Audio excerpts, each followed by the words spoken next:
Hey guys, welcome to the Bible Together. This is an introductory video on how to read my Bible on my own.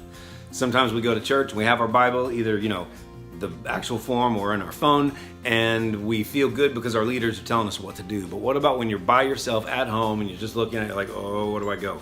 You can do this number and try to go, and that's a little bit confusing. What we need to do is remember this is an individual library of 66 books, and all of these books have three things in common. They all have authors. There's a timing in terms of like human history, when they were written, and they have an audience of people they were written to. You've got to get your brain around those three things. When you know the author, the skill set of that author, the leadership perspective that he's coming from, that person's age, that person's personal situation, then that will help you understand the writing.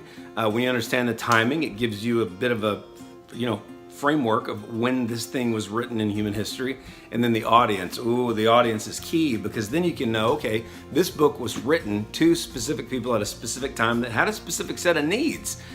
So yeah, it might not have been written to Clint Pascal, but it was written to people a whole lot like me and a whole lot like you. So when you read these books and understand who they're written to, then you can understand that context and how that then might apply to you and to me. Everybody has similar needs all throughout human history. We're all people. We all have needs. We're all looking for healthier lifestyles.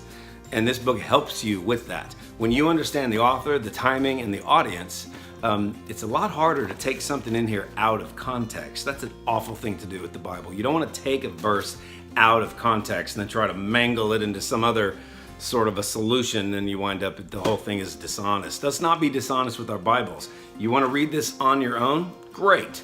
Figure out any book in here that you think you'd like to take a look at. Your Bibles probably have a description before the Bible of who the author was, who the audience was, and what time it was written. If it doesn't have that in here, you got the internet.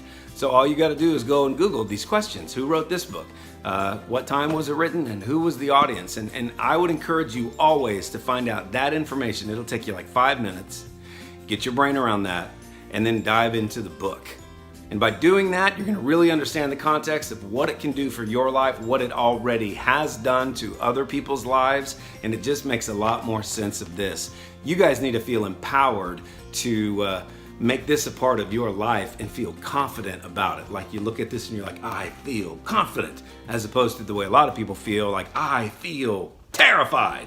We don't need to be like that. We need to feel confident and secure with our Bibles, knowing the answer to those three questions will really help you. So God bless you as you do the Bible together, the answer to those three questions. Thanks for joining.